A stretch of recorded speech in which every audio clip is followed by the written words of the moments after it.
This is the Organizational Health Advantage podcast with Keith Hadley and James Felton, principal consultants at Table Group. They're in the business of coaching leaders to build strategic focus and cultural alignment that leads to amazing results. This podcast is for leaders who are looking to increase productivity and morale while decreasing politics, confusion, and unwanted turnover. Welcome to the Org Health Advantage.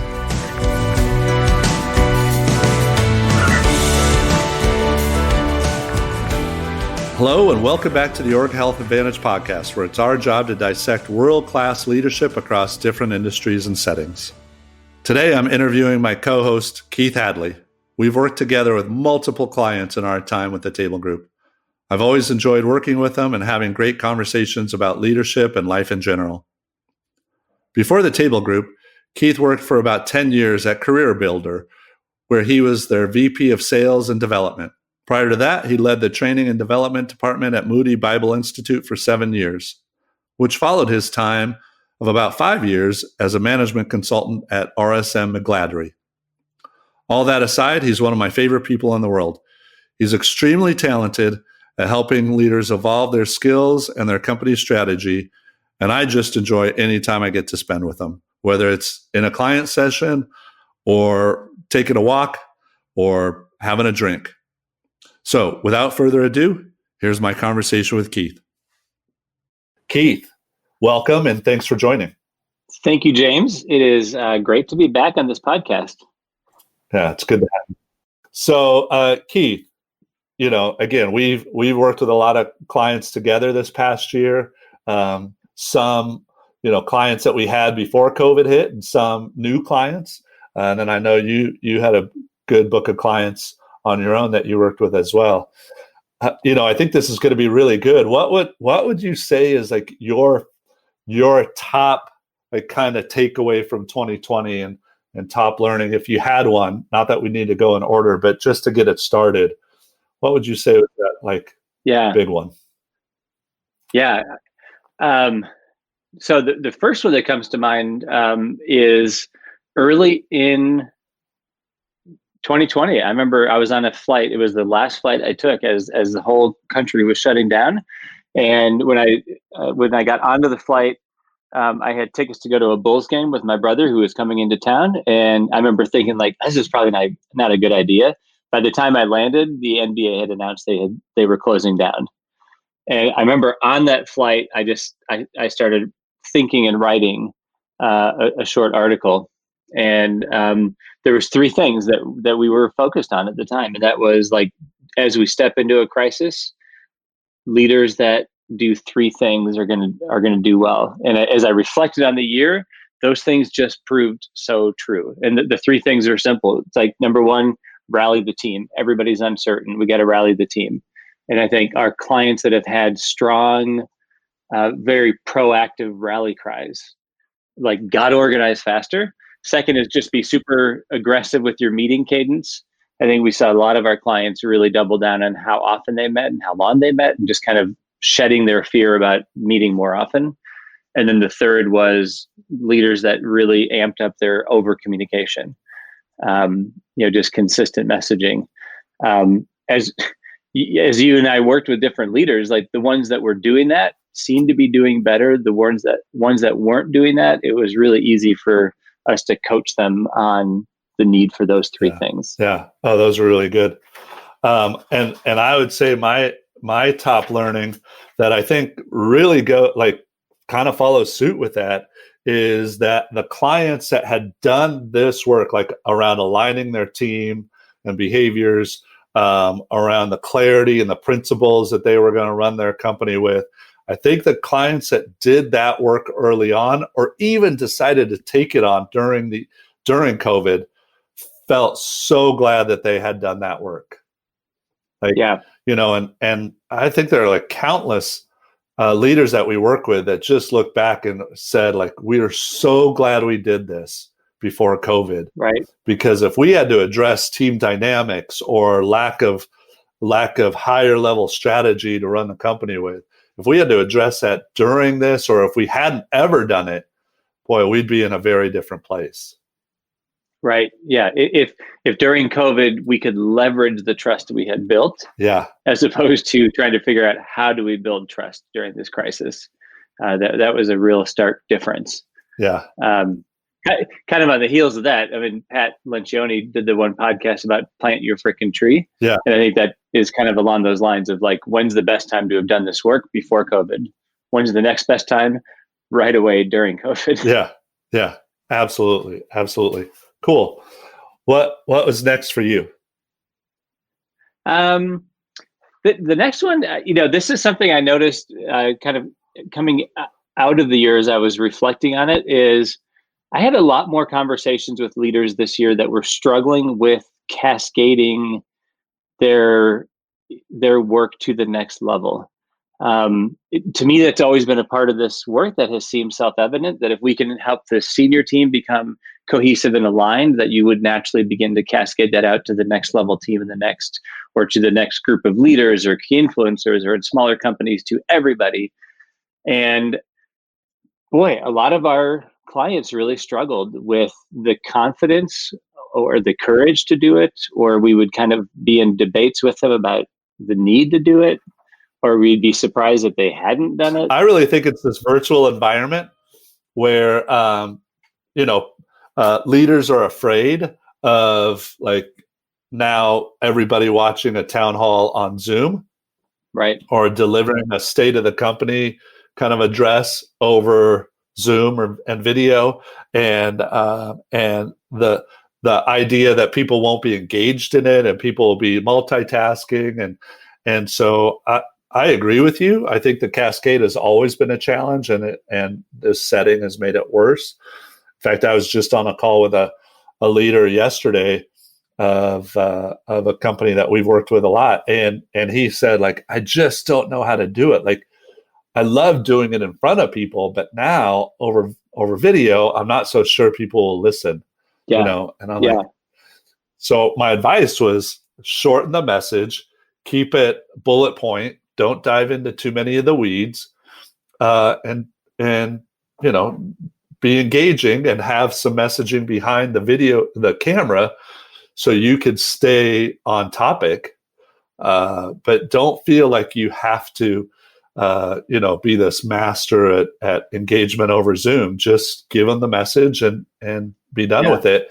But then ask your team to over communicate that same message when they're talking to the teams that they lead. Yeah. One of the colleagues that I've worked with a lot is Bill Weingartner, and he and I worked with a client where they wanted to be proactive in getting the 5 dysfunctions work, for example, out to the next level leaders. And there was about 45 people in that list. And we just kind of confidently said, oh, let's just use breakouts in Zoom. No problem. Like, how hard could it be? And the answer was it was actually a lot harder than we thought at first, just to get just to manage Zoom and get people into the breakouts and figure out the list. So but we trained the exec team on how to lead those discussions in the breakouts. So the reality was it was tricky, but it was doable. And then even with that experience, I've had 2 other client experiences where, even explaining here's how it's possible, here's how we could do it, they're just really dragging their feet on I just don't know. I don't know if this is a good time, So I think there's just a real hesitation to do this virtually, but it just needs to be done in this setting. Yeah. And I think giving yourself some grace that the first one won't be great. Yeah. You won't be perfect at it and people won't be used to it. But if you do it, you'll get better at it over time. And it's so funny because your first point led into my first point. And now this point you're making around cascading this work virtually is going to lead into my next point, which is, hey, these offsites that we do with clients that we've always done in person, that we kind of poo-pooed ever being able to do virtually, we can do it virtually. Yeah. Working with the leaders, building cohesion on their team, creating clarity about how they want to run their organization, what's important to them. We can do all this work virtually. Yeah. Is it as good as in person? No, but it's pretty darn close. And Yeah. we've both had some really meaningful conversations with leaders virtually. And we've both seen and been a part of and led and encouraged the leader to lead some accountability conversations. Yeah. And really call out behaviors even virtually, and it's worked really, really well. Right. And so I think that's a big takeaway for us in this work, and for companies kind of choosing whether or not to do this work virtually. It's like, you can do it. You'll still get a lot out of it, and it's still really worth the investment of time and resources to do it. You'd be way better off doing it virtually than not doing it. Exactly. I mean, at the heart of this work of becoming a healthy organization, the heart of the work is having really important conversations about the things that matter most, whether it's strategy or culture or team dynamics or individual behavior. And you just can't wait. Right. Yeah, I think early on we thought, oh, we'll just wait a couple of months, then we'll do it in person. Let's just delay. And then it was, let's do a 2-hour instead of a 2-day. But the reality is, like, these are conversations that still need to happen. I was reflecting on this new vocabulary term that we all have, Zoom fatigue. Yeah. And I think it is part myth and it is part reality.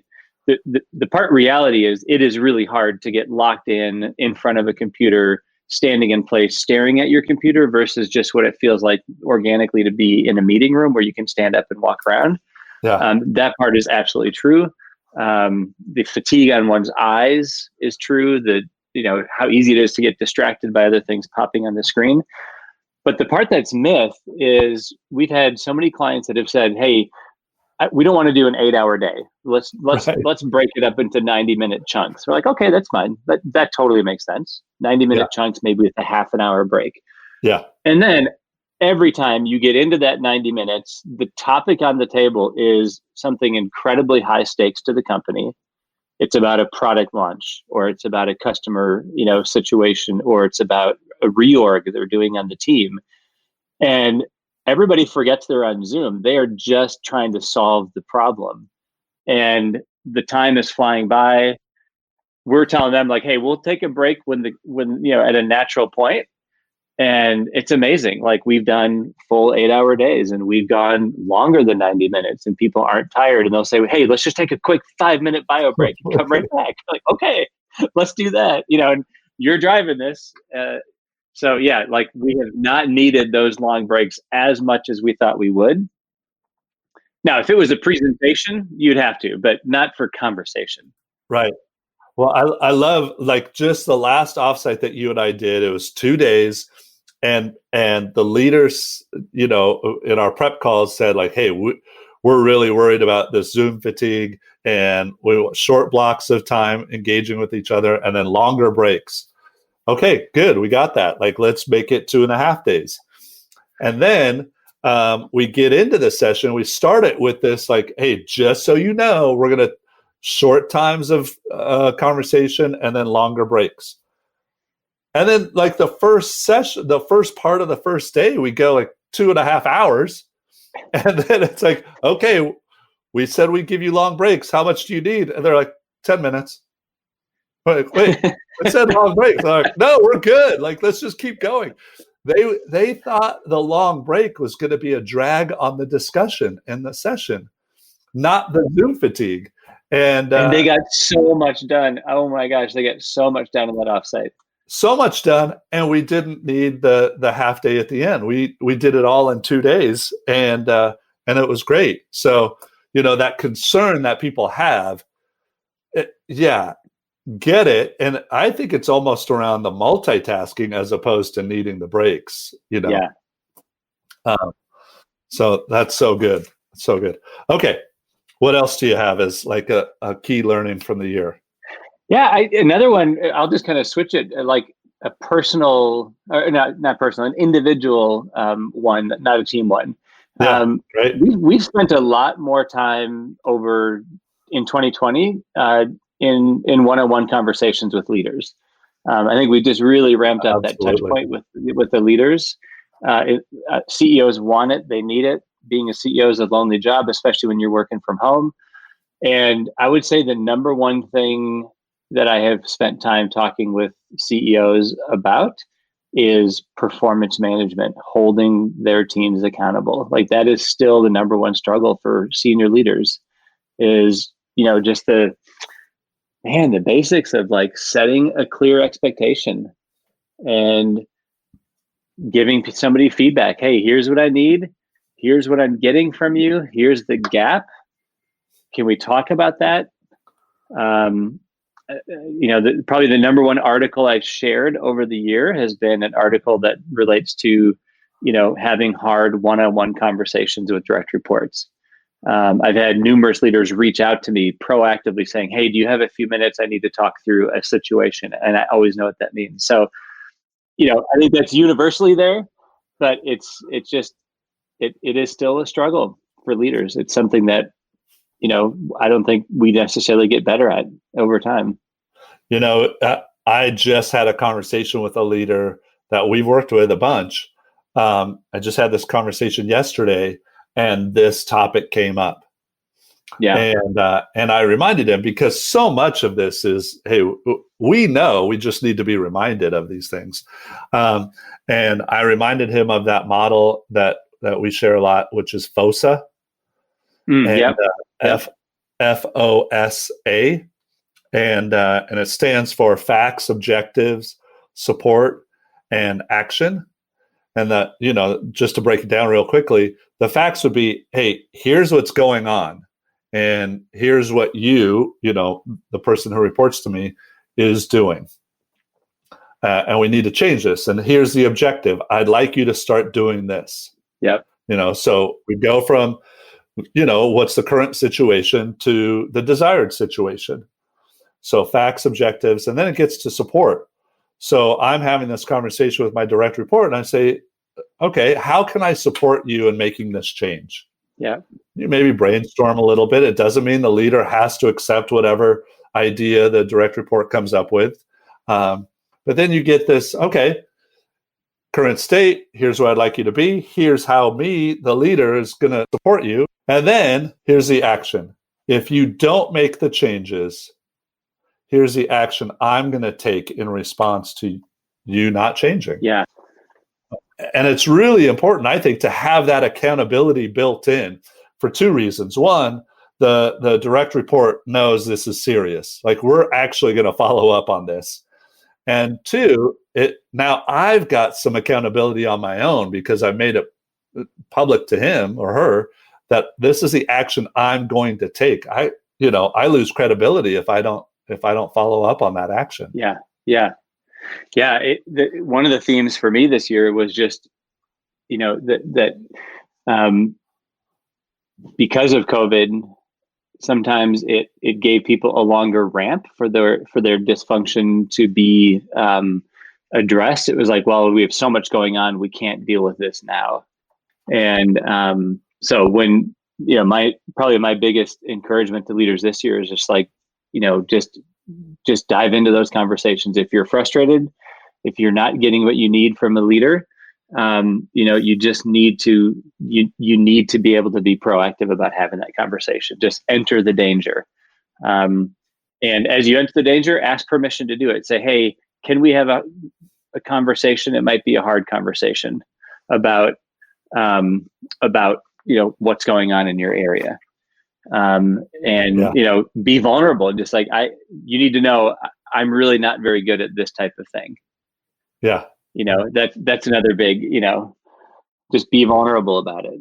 And, and then, I always say, don't let somebody's first reaction to that news be your final assessment of them. Like, hey, here's conversation number one, take a couple of days, think about it. Let's get back together again. And something that Pat always talks about that I like, Pat Lencioni, is just that, like, if they're struggling in their work, they know it and they're probably not happy. And so if we're really trying to help people find joy in work, we need to have that courage just to step into it and see if there's any way we can help get that person into the right role, give them the right support, or in the worst case scenario, help them move into something else that would be better suited to what they do. Right. That's really good. The other thing that I learned, and we saw it with a lot of our clients, was virtual work. And some of our clients went all virtual, and again, we probably thought that this wasn't a good idea, or it wasn't possible. And what I learned is it was possible, but that people really wanted to be with each other. Even introverts, like, just needed to be in person with each other. And we had a client who actually went hybrid. My daughter's school went hybrid for a long time, and they loved it. And our client, I think, really enjoyed, hey, we're in the office some of these days, 2 days, 3 days this week, we're going to be virtual. And then 3 days the next week, we're going to be in person. And 2 days next week, we're going to be virtual. And, give them time to clean if they needed to, and all of that. But that really worked out well for people, I thought. Yeah. We had, I remember a story of we have a client in California, and now because it's California, they have nicer weather. Yes. But they realized, like, hey, why don't we just meet up in a park? Like, let's have a meeting in a park where we can be outside, social distance, but just let's get back together and be in person with each other. Yeah. We crave those real live experiences. I was talking to a client yesterday that they're going to just try doing the kind of the office hours format. So they're still virtual because they have to be, but she's just going to start turning her screen on and announcing open hours. Oh. And her team, she's encouraging her team to, let's just get together and work together. Yeah. Cameras on. Oh, wow. And just chit chat as we're working, and just try to mimic some of that in-person experience again. Yeah. That's cool. The mental aspect of that, that brings me to another learning. And I got to admit, I kind of fell victim to this, but early on in COVID, I read something that you just shared with me as well. So you read it at some point, which was the article about the Stockdale, was it Stockdale syndrome? Yeah. Stockdale. And what that was looking at POWs in Vietnam. Right. And looking at, boy, who made it out of there okay in that situation, and who really struggled. Yeah. And that article was, it was the optimists really struggled. Right. And it wasn't that they believed they would get out. It was that they actually put dates on it, or events. It was, hey, by Christmas, I think we'll be out of here, and things will get back to normal. And Christmas would come and go, and they were still captive. And then they would say, well, by Easter, we'll be out of here and we'll be all good. And then Easter would come and go, and they'd still be captive. And it was that started to be soul crushing and mentally challenging for those people. And there's a difference between faith that everything would work out and this like goal setting of when it would work out that really proved to be a difference maker for those people. And I read that article early on in COVID and still fell victim to it. Like, we had a vacation planned to Costa Rica, and I'm like, oh, we'll be good by then. Yeah, no, not even close. Totally. And then we'll be good by Thanksgiving, and we'll all get together as a family. No. And then Christmas was like, no, and I'm laughing because we had that series of it was like progressive disappointments. My daughter graduated from high school, and it was like, they'll have prom. Yeah. No, they're not having prom. They'll have graduation. No, they're not having graduation. Well, they're certainly going to have freshman orientation in person. No, they're not having that either. Yeah. What about Christmas? We had a 25th anniversary this summer, and we were going to go to France. That got canceled. We delayed it by a year. I'm wondering if it's going to even happen this next year. Totally. Yeah. Our trip to Costa Rica got pushed back. We had to reschedule it for June of this year. And it's like, I'm pretty confident it'll happen. But boy, who knows? At this point, it's like, who knows? On the flip side of that, I remember there was a time this year where, I just embraced the reality of like, we have to really figure out virtual. And Yeah. it was, to that analogy, it was just, like, I don't want this to be the thing we always do forever. But there was a time where I bought professional lights. Yeah. And I bought a stand, in my office, and I put up a whiteboard, and Yeah. I got a standing Varidesk, and I was like, all right, I'm just going to reorientate my office around the reality that my office is now more of a studio than it is, a traditional office where I would do my work between offsites. Like, no, this is now the place where I do offsites. And so that's been a good change, a good, just like, let's just embrace this is a long haul deal. Yeah, and I think that's another point in itself, is that businesses have had to reinvent themselves for the most part. Yeah. And the ones who looked at getting back to normal, they're the ones caught off guard. Example of like J. Crew or Barney's, who like were never really embracing online retailism, if that's a word, they never embraced that. And then they were caught off guard. And then by the time they did embrace it, it was too late. Yeah. Yeah. I've got a client in the restaurant and bar and music venue industry. Oh my gosh. Yeah. And it's just been a devastating year, but it's been incredible how they've responded, through all the variations of outdoor eating, dine out eating, to winter in Chicago, you're not going to be doing outdoor eating, to, all right, let's close them way down and do delivery. Now they're in a spot of looking forward to spring. And while they are closed down, they're launching new restaurant concepts. They're bringing in some new chefs to redo the restaurant. Just like, all right, we're just going to fully embrace the opportunity this gives us to reset in ways that we hadn't.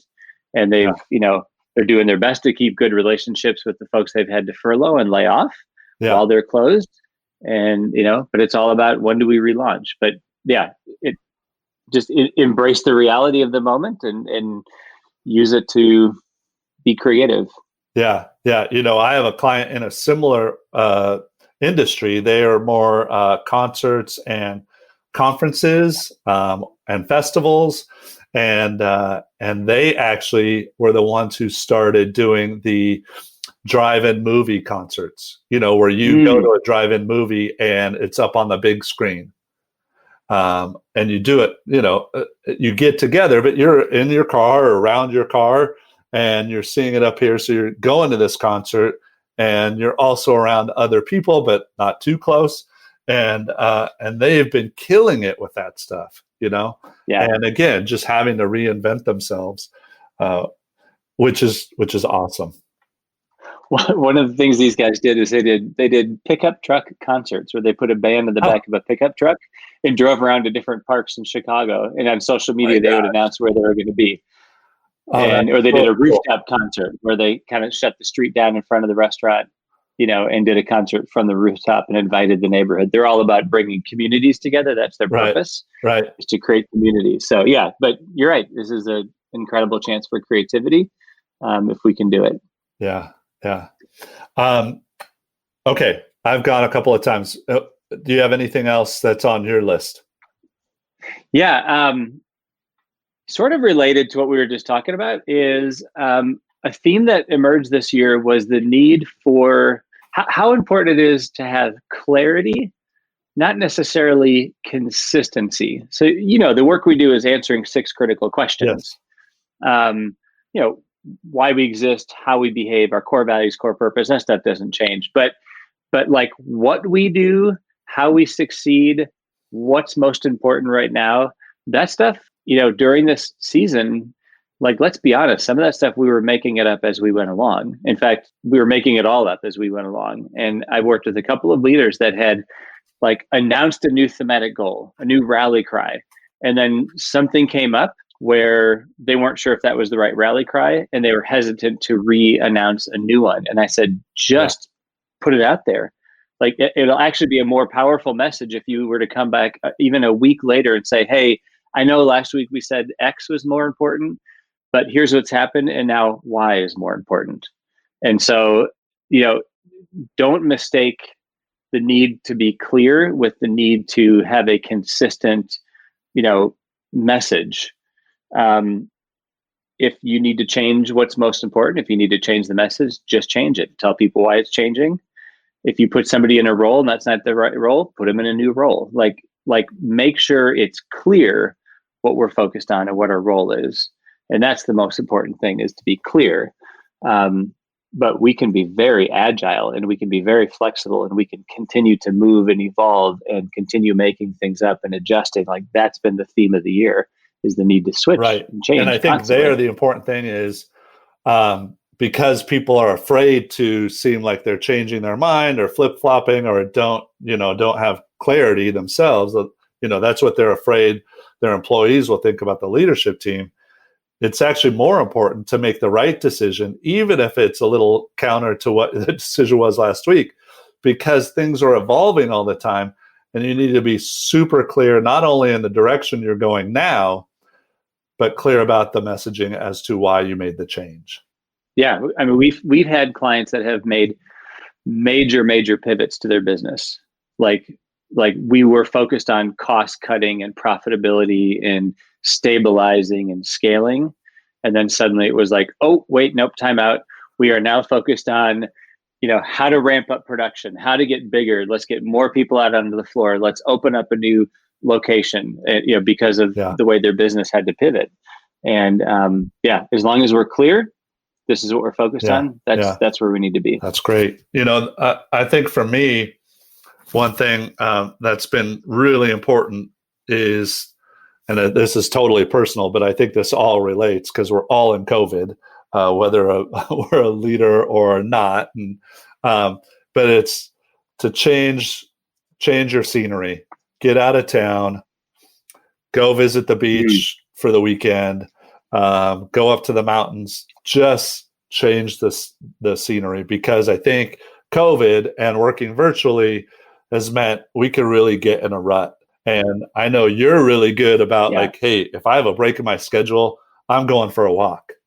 But and I think that's great. Yeah. I also know that you and your family went on a vacation over Christmas and got out of, got out and got to a totally different atmosphere and environment.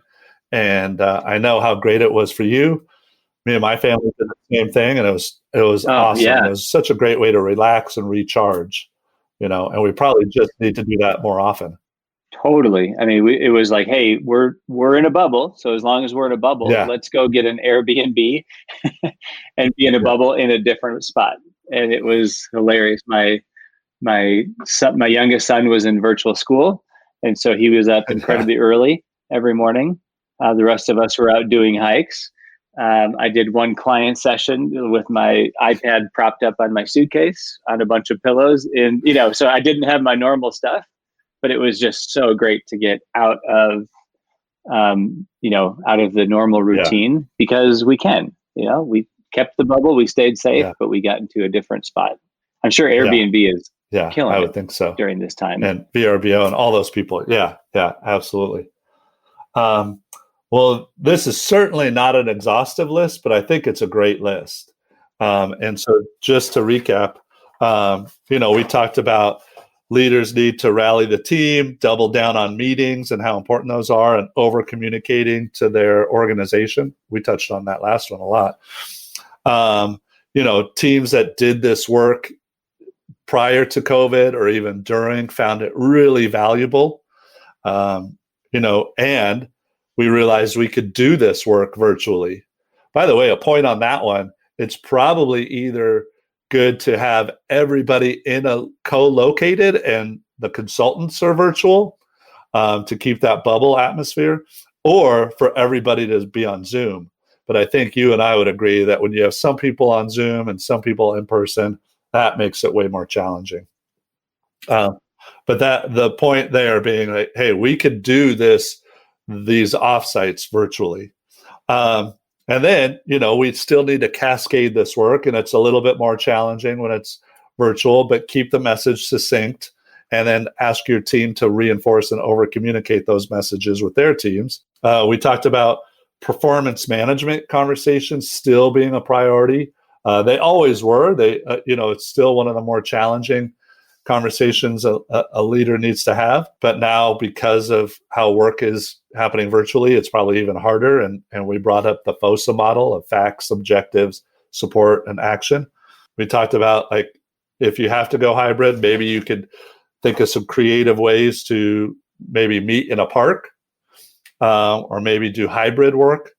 And then we talked about the need to reinvent your business. That was a big learning for us.